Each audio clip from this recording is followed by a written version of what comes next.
Hi guys, it's Kris from the Film Angle with a quick disclaimer here, hoping that you guys enjoy the episode, of course, today. But unfortunately, this one was released a lot later than we intended in the recording. And as a result, you'll have to forgive us, as in the episode, we mention taking a break while we're going away to Ireland. Now, that is old news now. We are back from holiday, and a new episode will be with you guys on Wednesday, 26th of April, as usual. So enjoy the show, guys.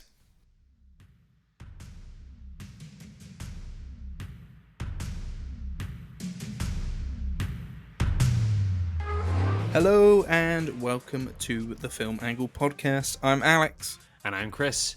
And today, it's our 51st episode, Kris. We made it past... No, it's our 52nd. No! 51 technically numbered. There we had a bonus episode once. But I'm calling it the 51st episode because the last episode we call it the 50th. Yeah. So we have to stick to our principles. 51's the new 50, baby. That's I don't know why. It still sounds strange to say it, that we've been doing this for 51 episodes.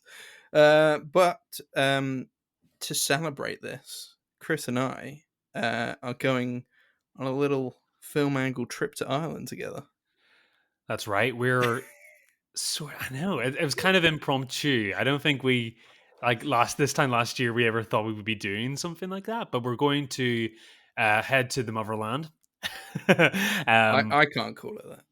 Well, for me, possibly. We're going to Dublin first, which I'm not from Southern Ireland. I'm from Northern Ireland, but we are going to start in Dublin, and then we're going to head up to Belfast for a few days, which is my neck of the woods. So yeah, we'll have a little Guinness tour. We'll go around, we'll hit the pubs, and we'll show you Alex a little bit of where I'm from. And I know. I'm looking forward to it. I've done Belfast, but without a tour guide. I did the Game of Thrones tour. Yeah. This is a while ago now, when Game of Thrones was still on and we still liked it. I'm sure they're still doing those tours now. That's still like such a big thing in Northern Ireland. Oh yeah, definitely. It wasn't like you were going to a set or anything like that. I think you like drove past one of the studios and they're like, oh yeah, sometimes the throne's in there, okay. And then they take you to some like on set or like on location, wooded area, and they're like, that tree was in a shot. And you're like, whoa! I think there was one bit where they were like, this was Winterfell, and it is like I wouldn't say it was a castle area, but it was like an area with oldie worldy buildings, and they were like, that window. Everything else around it was CGI. Like, okay, I'm in Winterfell, baby. Yeah, I mean, like, I kind of got that when I watched the show, kind of all that CGI, any castle. Yeah, it's like King's Landing as well. When they did the Battle of King's Landing in season 2, they did like it was all just polystyrene blocks put together, and the rest of it just CGI. So whenever it must be so disappointing for a fan. I mean, you go around and it's like, here's where this was shot, and you're just looking at rocks and the sea. Do you know what? I wouldn't say it was disappointing. It was still really good, and I saw Irish countryside outside of Belfast, which was the rolling hills, absolutely glorious. And if I'd just been doing a city break, I might not have made my way out that way. But I must say, I'm a lot more excited this time to go with a local. And wow, and get an idea of the best kind of places to go. But it does mean that the Film Angle might be taking another 1 or 2 week break whilst we do that, because I think the likelihood of us catching up with films while we're there is probably quite slim. Well, you say that, Alex. We'll see how it goes. If the pubs aren't open on Easter Friday, was it a Good Friday, then we might have to figure something out. So, but yeah.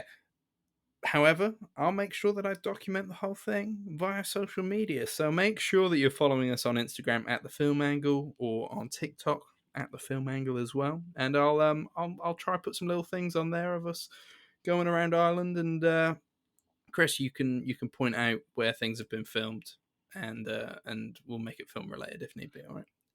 This is a lot of pressure.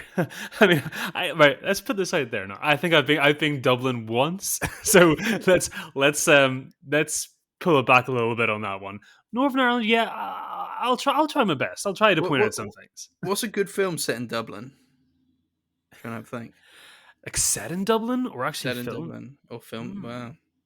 All I can think of is the recent Always Sunny series, which had a Yes. detour to Dublin, but I'm pretty sure they didn't film one scene there. That's so true. I mean, like a lot of movies I've seen set in Ireland, they're never really set in Dublin. Like they're either set in the countryside, or I've seen movies like set in Limerick, like Angela's Mm, Ashes and things like that. But yeah, it's not really. Northern Ireland seems to be getting more of the movie like Hollywood coming to visit to film. yeah. Yeah, Where was Derry Girls filmed? where do you think? Are we going there? The clue is in the title. We'll go there. We'll go there.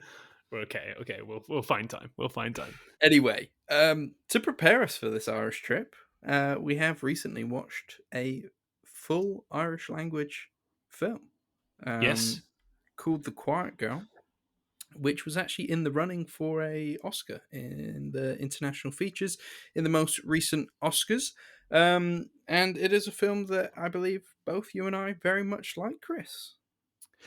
Yeah, I kind of this one snuck up on me. There was another fellow film podcast from Northern Ireland that I was listening to a couple of months ago. Kind of flagged this one up for me before it was even nominated, and I heard really, really good things about it. But I didn't know if it was just like the Irish pride, sort of bias coming into it. I hadn't seen this movie pop up anywhere else. But when I actually got the time to catch up with it, and obviously with the buzz around the Oscars, I went into kind of not knowing what to expect, and I was completely like knocked over the head with how much of a powerhouse this is. It's such a small, insular little movie, but it sneaks up on you like nothing else, and it's really cool to see. I've never seen a movie in Irish before. It's sort of a language Mm. that is it's surrounded by folklore, and and it's an ancient sort of language that's completely lost on most of the public, and very, very few people speak it nowadays. So I was gonna ask, like, do I need to Duolingo some Irish? I I think it's like when you go to Wales and you go to those really like secluded rural areas, and you might get like the odd farmer who really, really keeps themselves away from different like modern communities that they sort of speak the old language. But yeah, it's like you wouldn't certainly find hardly anybody in Dublin or Belfast speaking Irish. Oh, excellent. So I don't need to No, Duolingo no, either. you're okay. Yeah. It was so annoying when I was traveling in Canada last year, and we were in one of the French-speaking provinces. How dare they? My French is awful, man, and I thought it would be like Welsh, like it's on the signs. A few of us speak it, but we don't really. But no, they just all straight up speak French. Out of Um, defiance of English more than anything. I think there is definitely an element of that. Everything's in French. They all speak French, and in some areas, it was difficult to find English menus. It's like, dude, where am I right now? Wow, I never really knew that. Like, I obviously I've known that the French speaking Canadian sort of that sort of region of Canada, but I never really realized it was so like in on it. Like it was so this is we're doubling down on this thing. I think some of them are very hardcore. Like we're not you know English speaking Canadians. We're French Canadians, Quebecois or something like that. And they can, I think some of them cause trouble at the borders when they're asked their nationality and stuff like that. Just keep So saying. I've been told. So I've been told. If I struggle with the menus over there, I would just ask for poutine. That's the only thing I Oh man, know. I mean, even though I had uh, my brother and his partner able to help me out with everything, I still ordered poutine because poutine is amazing. So,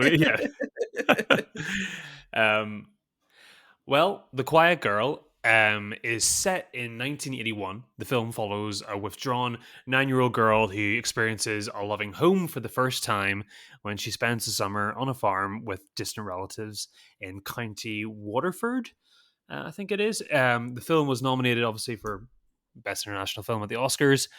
So it's a pretty big deal for Ireland, actually. I think Ireland was pretty well represented in the Oscars in general. I mean, despite not winning anything across all of its nominees, um, Mm. but yeah, we did really well. But I think this is one of the standouts from our dear country this year.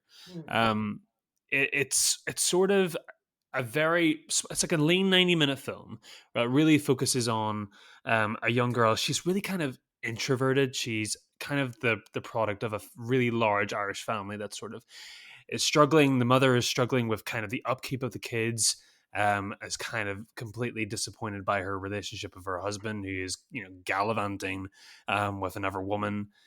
Sometimes the young girl Kat, I think it's Kat she's called, Mm. she's kind of strung along for the ride in these car journeys with her father, where she's openly witnessing him cheating on the mother, and it's just this kind of horrible, really home dynamic where her as a child is being exposed to things that she shouldn't be exposed to, and she's just also having two parents that are completely indifferent to her. It's like she doesn't exist. They make sure that she gets up and gets to school in the morning, but apart from that, there's no love in this home. And then she ends up being taken in by her mum's cousin, whilst the mum is having another child. And during that time, she is shown what is just a normal amount of kindness a human being should show a child. And obviously, it's absolutely incredible for her. Mm. It's like a fairy tale to be treated in this way, to be treated with somebody who has an opinion and a voice and consider you when making decisions. I think that's where the film is its most beautiful. It just shows that just the simplest acts of kindness can go a long way, when dealing with a young child. um, you really are developing them at that age, and just the smallest moments can mean so much. And that sounds like it's a heavy-handed sort of film when you break it down. I certainly thought it was going to be probably a bit heavy on the emotion before I went in to see this film, but it kind of does earn its way as it goes along, and it is very subtle. I mean, you get these little hints. Ethlyn, who is the her mother's cousin, who's hosting her in this home, she puts her up in a spare bedroom, which is like decorated almost like a little boy's bedroom. It's got this wallpaper. I think it's either cowboys or airplanes and trains or something like that. It's decorated and just hints at a loss of a previous child. It's not explicit. And there's definitely this sort of, even though Eflin and Sean, the husband, are very warm towards her, maybe not Sean initially. We'll get into that a little bit more. Um, there still feels like there's a scar on this couple. There's something missing. They are in a sort of like going by the numbers day by day routine, but there is definitely like an absence in this house. And obviously, Cat fills this void. And it's really interesting, but it sneaks up on you. Sean is he's initially kind of not wanting anything to do with Cat. Whenever she walks into a room, he'll leave. Or Almost like he can't get emotionally invested in another sure. child. It's yeah, and obviously the film reveals that as it goes on. It's kind of it's a really wonderful, slow burn in a way. Not too slow where it's boring, but like this, like slowly revealing Mm. the full extent of how important this child is to these people.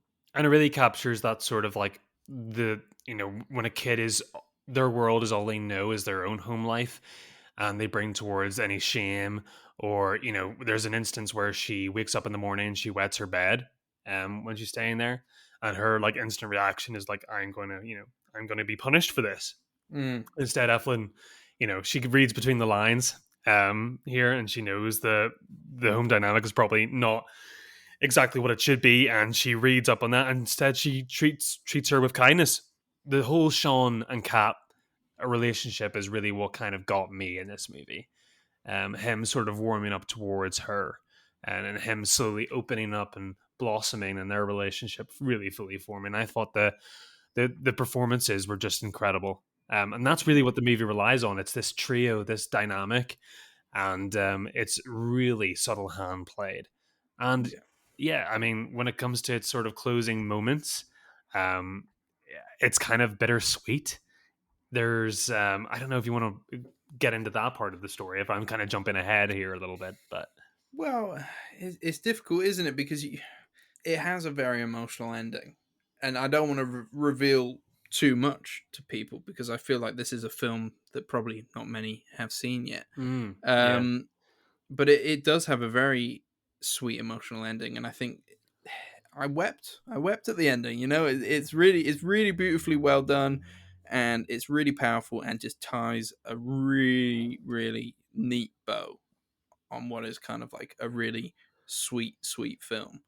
Um, Yeah, I wouldn't want to spoil it for anybody. I think it is no, something you need to kind of catch on yourself. I think it's one of those movies. I actually watched this middle of the week. I was absolutely completely tired, as was my partner Lauren. And then we sat down and we watched it. And even though it was sort of a slower, methodical sort of movie, we were completely invested in it from start to finish. yeah, And that's quite a task for a movie of that tone and space to that should have been a weekend watch for me, but I was completely like enveloped by the whole thing, and it became one of the most powerful movies I think featured in the Oscar ceremony. I think it deserved a lot more attention than it received, for sure. absolutely, absolutely. What won Best International Film in the end? It was All Quiet on the Western Front. Yeah. Was it? This is so much better than that film. And I like that film, but Yeah, I mean, I can see why, but I feel like you're never going to get another Irish language film turn up in the Oscars again, and it's just kind of nice just to see that sort of thing being represented and not the obvious thing. I liked All Quiet on the Western Front. No, don't get me wrong, but it's definitely the least exciting movie that kind of had such a span of Oscar noms this year. It could have been applied to any year. Um, yeah, but that's how it goes. Yeah, absolutely love this movie. I think it's beautifully shot. I think it's such a delicate hand, and yeah, way to go Ireland for a really really promising film definitely, definitely. Um, and a great childhood performance from Catherine Clinch. I think you know I don't know if she's a native Irish speaker herself, but I mean a performance like that is really hard to get right, yeah. especially from a child. So I think kudos to her. Yeah, great film.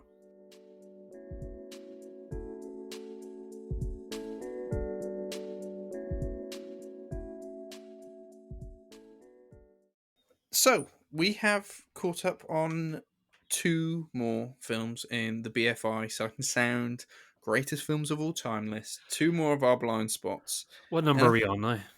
so we just did Pierre Le Fou and The Spirit of the Beehive. They were 87 and 85 because we are waiting to watch Histoire du Cinéma.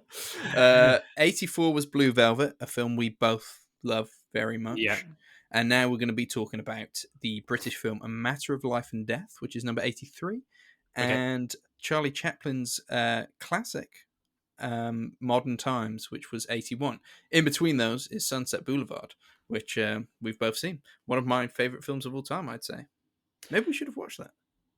Well, maybe one day we'll do like a Billy Wilder sort of marathon and we can get to watch it again and all the other great films that we haven't yet watched of his. So I thought you we'll were going get to right. say Billie Eilish for a second then. Billie Eilish, the greatest American filmmaker of the 40s and 50s. Yeah, no, I would love to do that. I might just watch Sunset Boulevard in my spare time at some point because I bloody love it. I mean, like, yeah, it's completely worth it by itself anyway. A Absolutely. Matter of Life and Death seems like a movie that should be completely monumental in terms of British film. I feel so surprised that nobody in my elder family statesman sort of area of my family have ever mentioned this to me, or I've never heard of it from anybody else. Just generally because this thing is pretty crazy. Yeah. Yeah.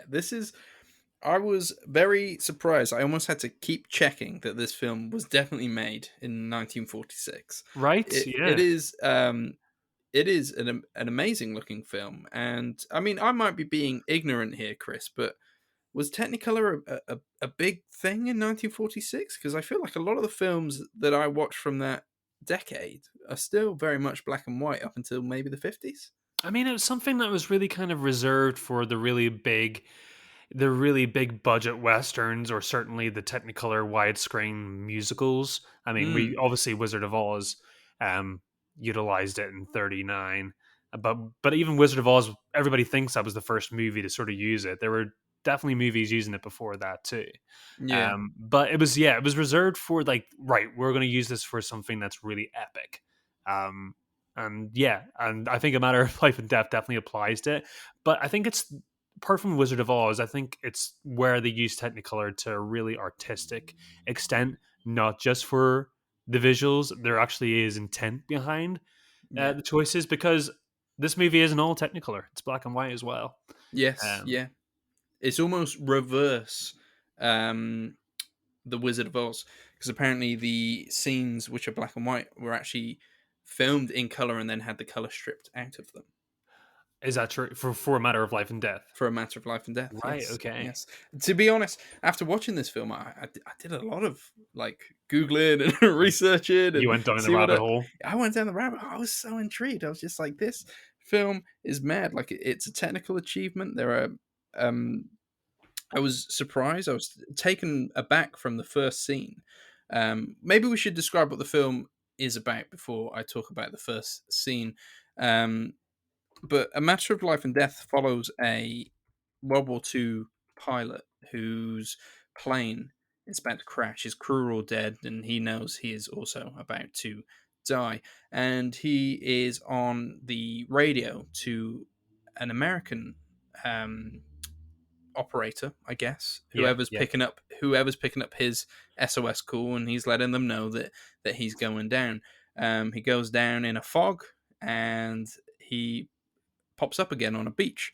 It turns out that the afterlife have almost missed him to bring him to the Yeah. afterlife. They don't call it heaven, but it is essentially heaven. Uh, and they need to obviously bring him back to the afterlife. But from meeting this woman in his final moments through the radio, he's fallen in love with her, and he washes up on a beach where he is able to meet her again.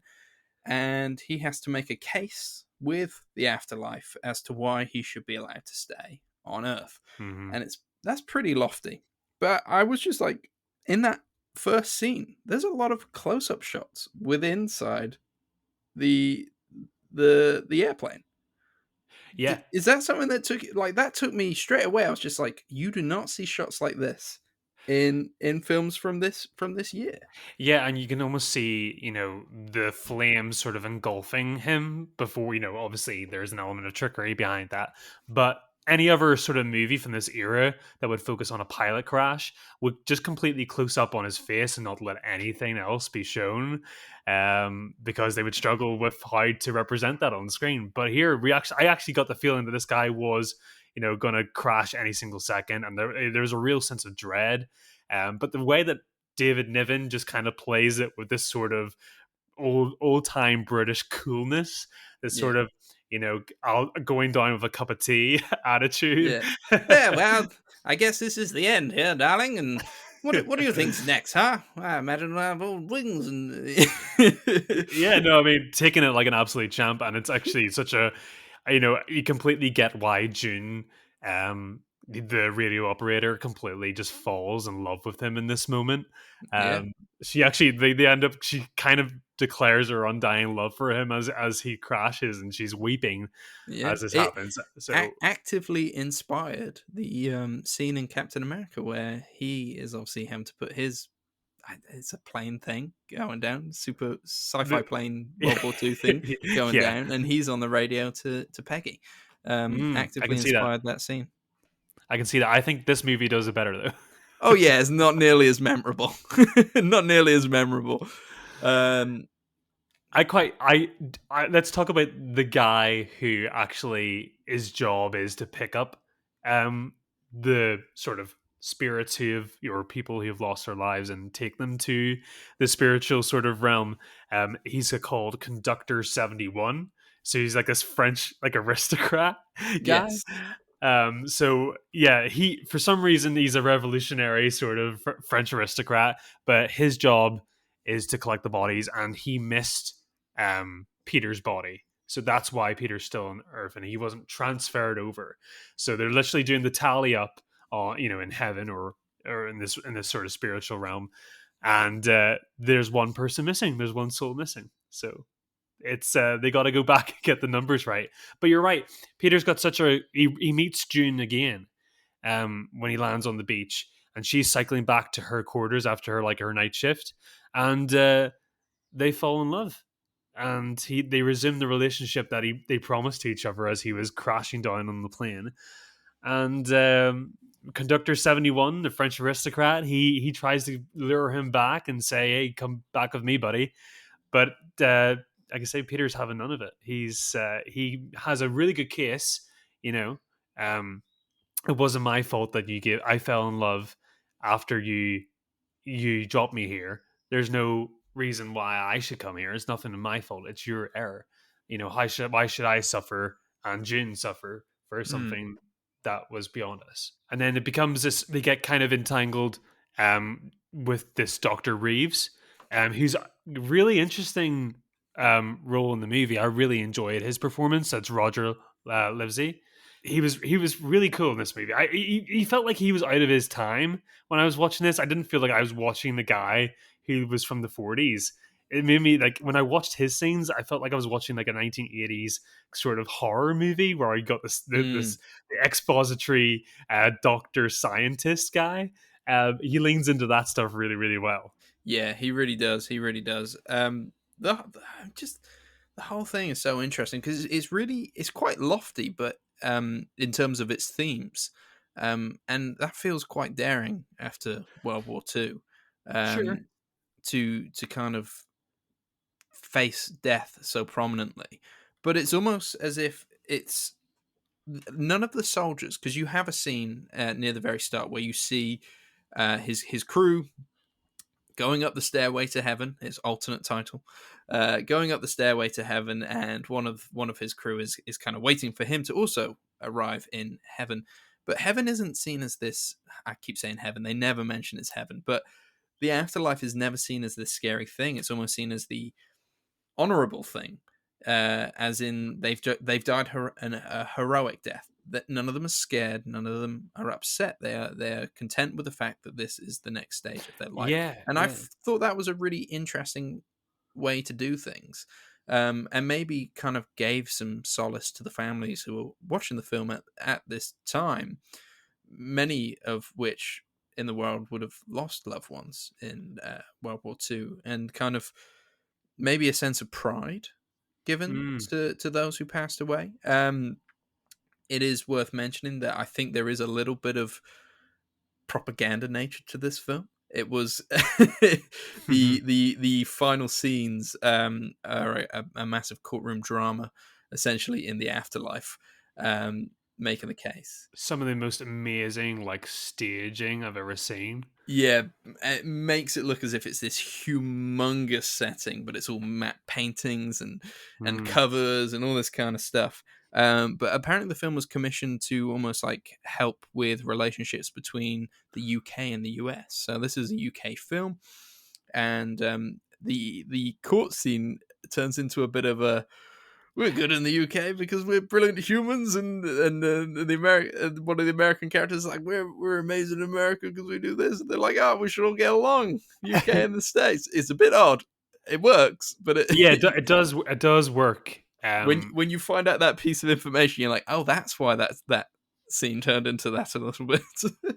Yeah, it is quite interesting. It does become a America versus UK sort of thing, and it's an attack on each other's sort of DNA and characteristics and history of war, and who did worse in but our they history. come together. They come together at the Oh end. yeah, of It's course, like of course.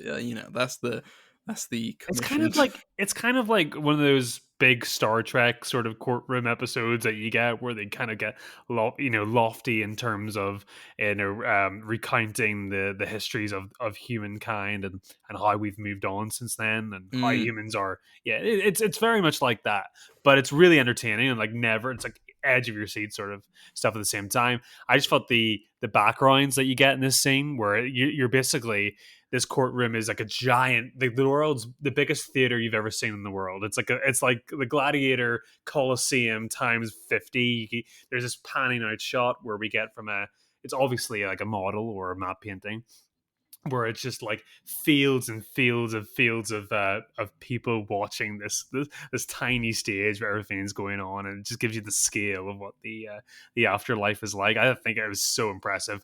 I think the staircase set piece is probably, like, if that exists somewhere, I Mm, mean, that's got to be one of the greatest sets ever created. I mean, it's just this completely like maximalist sort of post-war sort of very cubism sort of set that's really angular and yeah. but very, it's very beautiful and regal, but also like really overfloods you with this sort of sense of the gods and what's awaiting for you, and I thought it was really cool.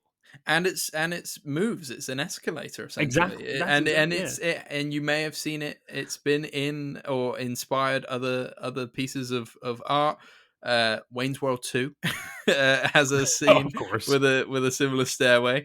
The Simpsons have used it. Obviously, the Simpsons use everything, but Yeah, yeah, that's no yeah, it's surprise. it's it's kind of iconic, and I wasn't aware until just how iconic it was until watching this film. No, no, it's really cool. I mean, I think it's, and it has a really nice ending too. Mm, I think that's the thing. You need to come out of this thing cheering. I think it's impossible not to go into this movie and come out of it not feeling completely uplifted. Regardless of your background mm, or how your feelings towards politics or religion, you're right. It's not right to call this place heaven, because it excludes itself from any sort of background and kind of just focuses on the human condition and the honorability of sticking to our morals, and kind of cheesy, but how love kind of prevails, right? Love always prevails. Yeah, I thought this was amazing. I think I couldn't be more impressed with just the performances in this movie. I think David Niven is just he just exudes so much charisma. Like you find yourself almost falling in love with the guy when you're watching it. Yeah, You know, yeah. that's the important thing. You need to be on his side, and you really need to root for him and his relationship with Jin. And yeah, I mean that's what kind of keeps the whole thing going, and you're on a knife's edge, wanting all the best for him. And I thought the other characters were really fun. I think, like I said, Conductor 71, the French aristocrat, he is without a doubt my favorite character in this movie. Yeah. He completely hams it up all the time in the best way. I think David Niven was my favorite. No, that's Uh, completely understandable. yeah, I just loved his cadence. I love the way he talks. I love how it's very like hello old chap. I don't know, there's something about it. It won me over from that very opening scene. But yeah, of course, because I think otherwise this movie could have felt very heavy and very overly sad. I think Mm, he helps keep the whole thing really, really light. Because the way he just sort of takes everything on the chin and kind of takes it as it comes. I mean, even when he's annoyed at the circumstances of which he's being like, being tried for his right to live, he's still taking it at a day by day basis. yeah, He never gets too emotional about the whole thing. Just, oh, this just seems outrageous. yeah, yeah. It's completely entertaining watch. I mean, I just can't believe this isn't a household staple. I think it's got so many great things going for it. I mean, it looks like you said, it looks like it was shot yesterday. I mean, Yeah. I felt like some of the close-ups are so good, well realized. And Uh, some really creative shots, like you've got these like motorcycle shots which look like they're going at 100 miles an hour, and they look great. There's a shot where he's having brain surgery essentially to figure out if he's just going crazy and thinking the afterlife is after him, or well, I guess they assume he is, and it isn't real. And the film makes you decide that as well. yeah, But there's a shot of him closing his eyelid, and you are seeing it from his eyes, so like his POV essentially, and in the eyelid closing over the camera, which yeah. I think must have been some form of puppetry contraption which they used to do that. But you just think like, how creative is that? Like, it's just brilliant for a film of this age, really going out of its way to be Mhm. uniquely interesting in style and format. Yeah, I absolutely Especially loved it. especially from England where, there was a whole host of wartime movies at this time that, some of them are great, but there was that tendency to be quite more kind of matching the British mentality by having the stoicism, the camera not moving much, a lot more conversational. Mm, But it's just seeing in 1946 these two directors, Michael Powell and Emmerich Pressburger just be so creative. I mean, it's no surprise these guys went on to make like the Red Shoes, and Peeping Tom. Like these guys were really ahead of their time in the British film scene. They were they were from a different era already. yeah, So yeah, and that's no surprise that the technical aspect, borrowing from the Red Shoes, is so amazing in this. I mean, you really feel like you could jump into the pores of some of these characters in these close ups. I mean, it's that well done. yeah. Yeah, complete blind spot for me, but just I'm so glad I caught up with it. Yeah, and we will be catching up with the Red Shoes later on in the series, I believe, as we go Hmm. forward. I believe it's in the top 100. It is Um, indeed. was it was it all in his head, Chris? No, of course not. Yeah, I I took it very, very literally. was on that side as well. Very much so. Very much so. Because if it was, I mean, what was it all for then? I mean, But the judge in the afterlife was his brain surgeon. What's that all about? how did I not pick up on that? Mm. Oh, don't ruin the movie for me now, Alex. No, I think it makes it better. I think it makes it That better. is definitely interesting. I'm gonna have to rewatch it with that in mind and like believing that that is the truth. That is Yeah, very interesting. that's to be honest, I was very still much I was very much still on the side of it being. I took it literally as well. I very much took it literally. Talking of films that are way ahead of their time, let's go back a little bit in time from 10 years, I think exactly, to Charlie Chaplin's Modern Times, a film that is regarded as a silent film, but it's not really a silent film. Right. This is what you would call a part talkie. Yeah, so talkies were very much a thing at this time, uh, or they were still relatively new. But Charlie Chaplin didn't want to take his character of the tramp and make him speak because he thought that would ruin the illusion of this character that had been in multiple films before Modern Times, and decided to go for a kind of hybrid, I guess, of the two. And Yeah. it's bloody brilliant. I mean, yeah, it bloody is brilliant. I mean, from the gargantuan, you know, sets that are kind of commenting on the industrial revolution from the start. These, these rooms where you got a muscular, sweaty guy controlling these big, massive switches that do supposed to do something. They make the factory run, but he's running around the place like a maniac. We have a factory sort of boss, the CEO, who appears on these sort of at the time very like sci-fi screens coming up all around the factory, telling people to keep up with their work. He doesn't subscribe to breaks. It's all about it's commenting on the industrial revolution by like saying, productivity over, human sort of interaction. Yeah, And and yeah, go ahead.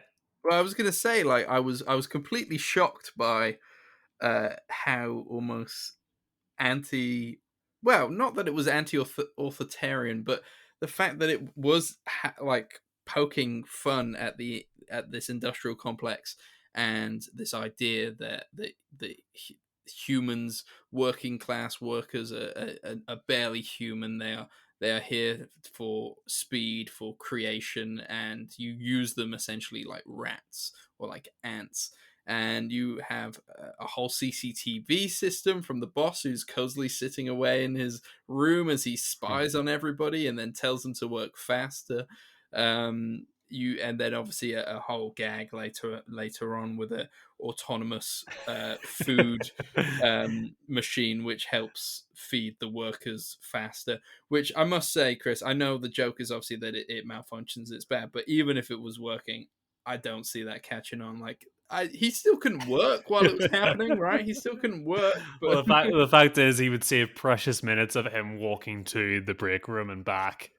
uh, Yeah, that gag is hilarious. I think ever since like you're introduced to Chaplin's the tramp character at that first scene on the conveyor belt where he is trying to keep up with the rest of the line workers, and whenever he gets distracted, or how that kind of completely imposes difficulties on that conveyor belt working line, that is absolutely hilarious. I mean, it's very hard to describe what Chaplin does in a podcast form because obviously being a Chaplin silent film, it's very visual and the humor is very visual. So mm. we sort of do our best. But I think, And the comedy is almost entirely physical.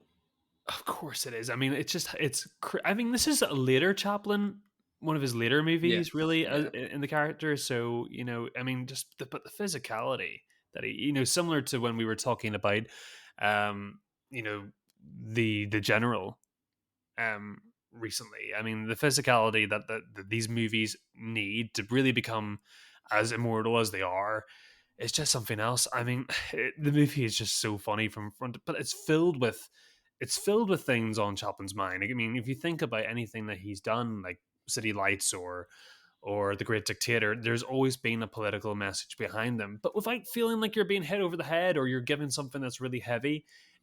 He presents these issues in a really, really light way. But the And this, overarching sorry. no, but the overarching thing is that the thing is funny, and I couldn't stop laughing from start to finish, but also quite touching. Yeah, I mean, I find obviously there's some really kind of cutting criticism in here, some really kind of political moments, which obviously I loved, and but there's a very profound moment, and these moments are everywhere, but they're very small, and then we move on to the next gag. It doesn't hang around, but there was this really profound moment when Charlie Chaplin has taken the role of a night watchman Hmm. in a what do you call the big stores where they got lots of Department department store, store? yeah, That's yeah, it. yeah. Thanks for the help there, Chris. That's okay. In a department store, and the department store ends up getting burgled, and he's downstairs on roller skates Mhm. while it's happening, and physical comedy ensues, all this kind of stuff. They capture him, and then one of the burglars recognizes him from the steel factory at the start of the film. It's one of his fellow Yeah, one big, of his big, previous big Bill, colleagues, I think his name is. something like that. Yeah, yeah. And he says to Charlie in text form, um, "We're Hmm. we're we're not burglars. We're just hungry."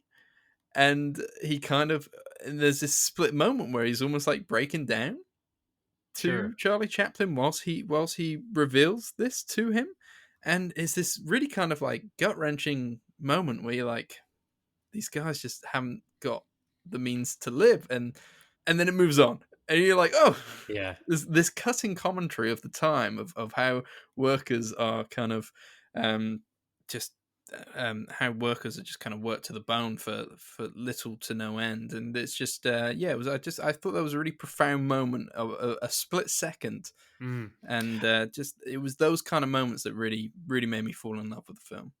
Yeah, and it's not just like a completely Chaplin-led vehicle as well. I mean, he has this Mm. he forms this relationship pretty early on. I mean, it's kind of a romance as well. Yes, yeah. He runs into this orphan girl called Ellen, who is she wait, does she live with she doesn't live with her father dies. Is Yeah, that right? so I think she lives with her father and sister, and they are very poor and just kind of on the streets. Well, initially they're just kind of like fishing, right? Is that, if I remember rightly? Yeah, but they're stealing. They steal from like barge supply boats that come Yeah, that's it. to the dock, That's and it. there's a scene where she gets chased by a bargeman. Yeah, Yeah, yeah. Um, and her and the tramp kind of cross paths because Chaplin's Trump is he's actually a very empathetic person. There, he sees that the police are after her in one of the scenes on the street, and over I think it was like over another theft, and he takes the blame for it. He takes the fall. And says that he stole it, and then he's taken to prison. But it's very in this very comedic way. As they're pulling him off into the wagon, he's waving at her in this really like childlike puppy way, and yeah, but that's because he's looking to get back into prison, right? Earlier on in the movie, Yeah. the bit that stays with me the most in this movie is when he leaves work, he's quit work, and he's walking down the street, and there's this truck that goes past him with a flag balancing on the back of it, and it falls off the truck, and he's just being a good citizen, picks up the flag, and he's charging towards the camera like, "Hey, you forgot your flag," and then this mass mob of communist protesters Communists. join the back of him, and he looks like he's leading the battalion. And he gets arrested as being like the leader. The leader, yeah, it's brilliant. And then ends up ingesting cocaine in the prison by accident, which is pretty uh interesting for the time as well. And I wonder how they got that past the very strict kind of film boards they had at the time. Yeah, no, that stuff is brilliant. I mean, like it's almost like you can see where I can see Paddington 2, the Knuckles McGinty prison escape stuff is like in here as well. Mm. There's a lot of DNA of a lot of movies that we see nowadays. And I just find these movies so like intoxicating. They're so magical in terms of their like they're they're a callback to a time period we never lived in, but they're also like they exist in their own little realm of fantasy. It's this sort of like lightning in a bottle era of cinema that no matter like I think even in another 100 years time where audiences will be still watching this and cracking up because we get it even in our modern films. I think even Minions Minions maybe not be a successful way of doing silent humor, but I find the Minions funny. I think in that movie they even reference. I think are they watching the scene? They're in the department store and they're watching the scene where Chaplin is on the skates, nearly falling off the edge while he's blindfolded. So it's completely like a lot of our humor, our comedy today is completely influenced by the great work that he did back then. Yeah, I can see that. I've only seen Despicable Me once, so I don't know. I haven't seen any of the Minions films or anything like that, so I'm afraid you're alone there, Chris. But that makes sense to me because obviously they are quite physical characters, and those films are all about the kind of physical comedy.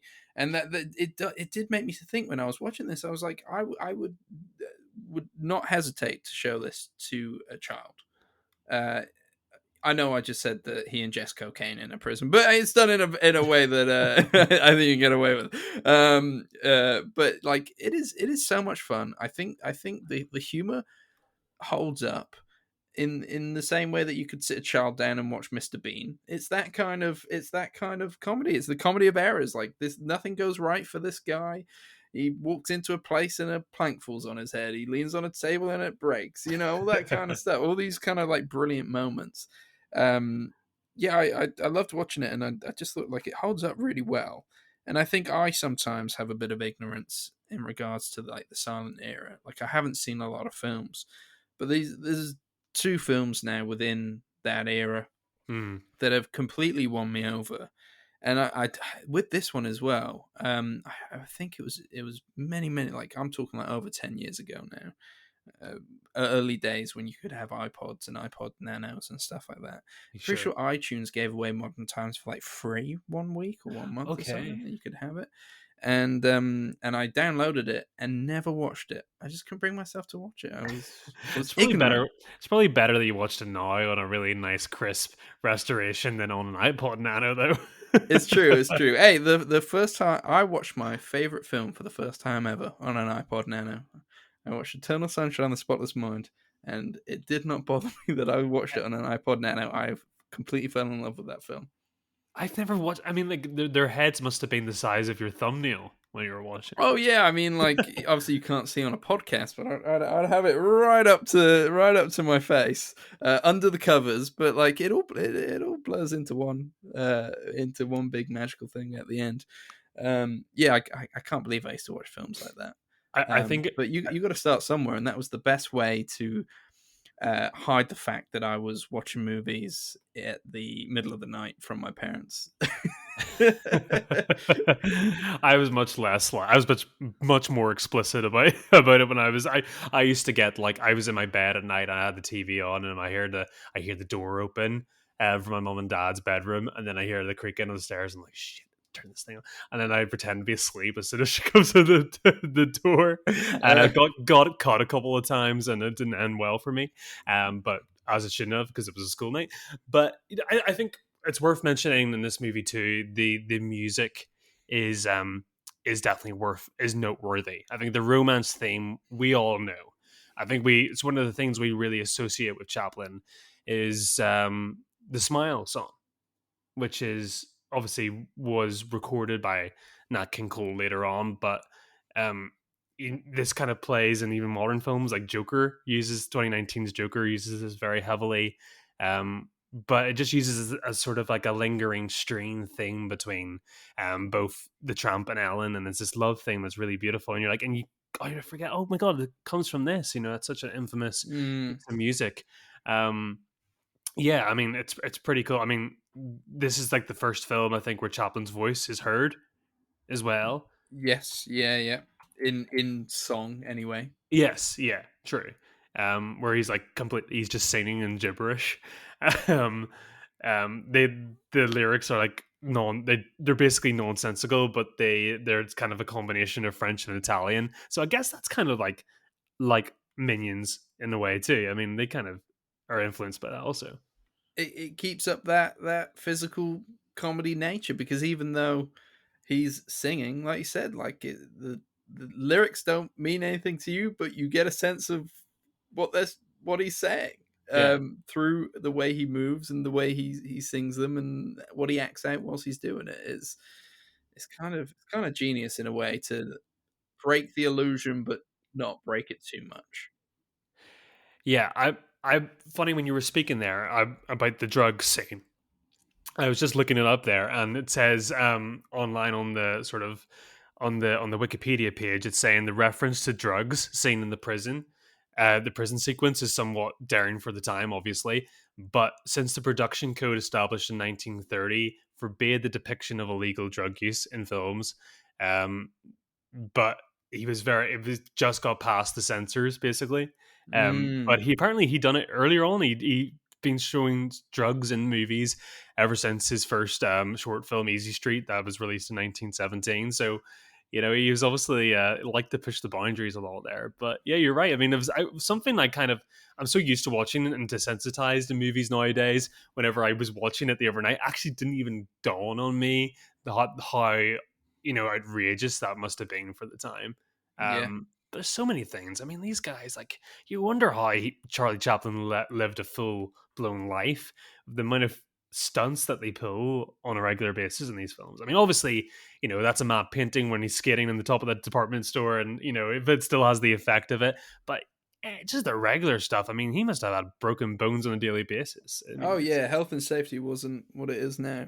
it's I think Babylon did a very good job of portraying that as well. As much as that was obviously, well, I assume a heightened version of that era, but um, yeah, we all know it had its fatalities. So both really big fans of modern times then. And we're both Very really big, excited for any more Chaplin that might come up on the BFI list. absolutely. Is there more Chaplin on the BFI?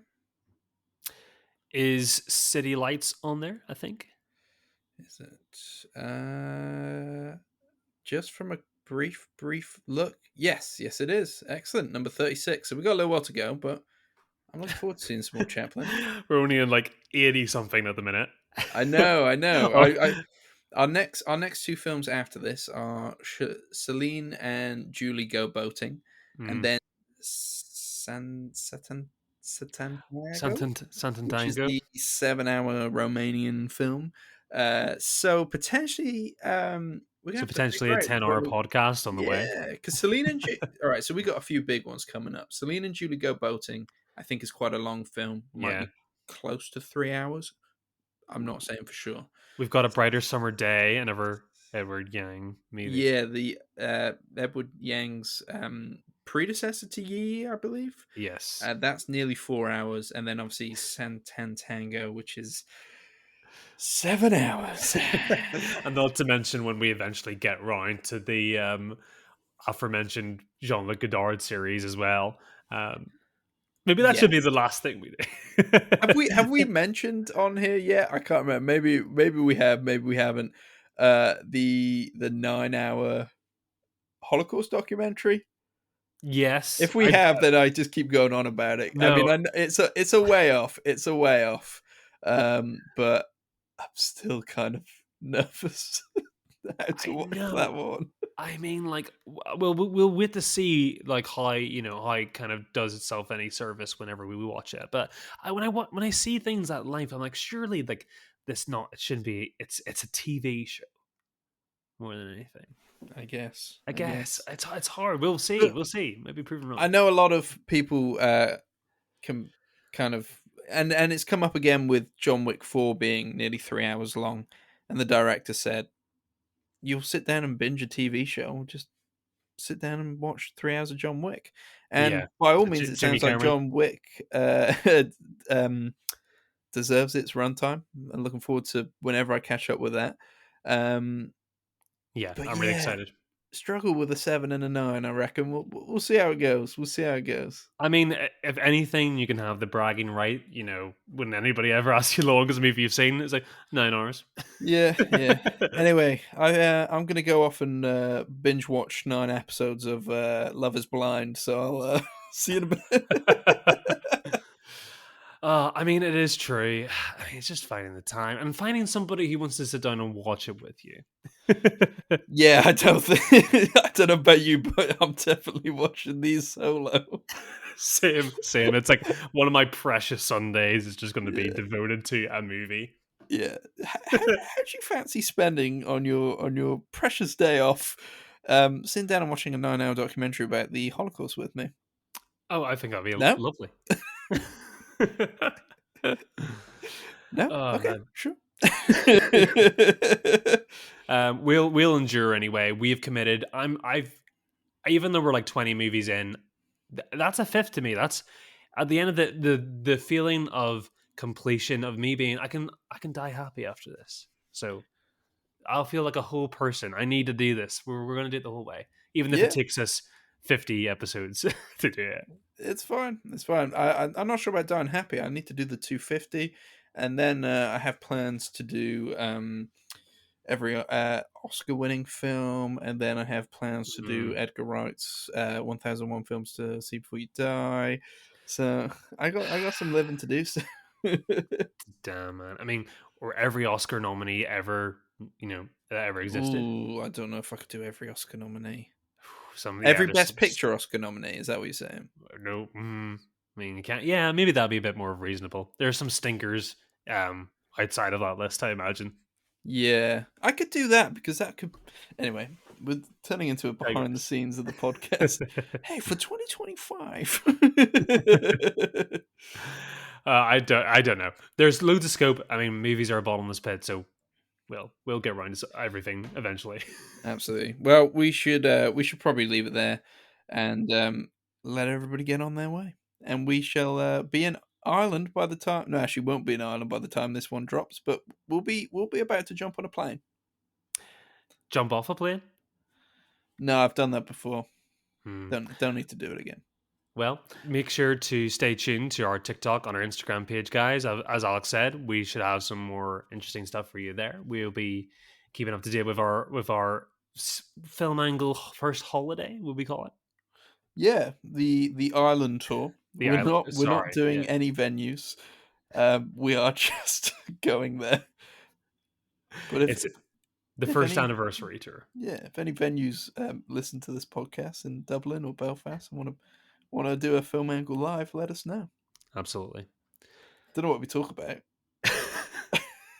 honestly don't. Are you gonna watch a film between here and then? Oh, I think no, no. No, I'm gonna put the films down for a little while. But I think next time when we come back to do our next episode, I think we'll have a lot of stuff to talk about. I think there's a few things on the next couple of weeks in the horizon that I feel like are going to be easy to catch up on. Nice. Sounds good. Yeah, exciting stuff. This has been the Film Angle for this week. I'm Alex. And I'm Kris. Good night. Goodbye. Good night. Bye. Goodbye.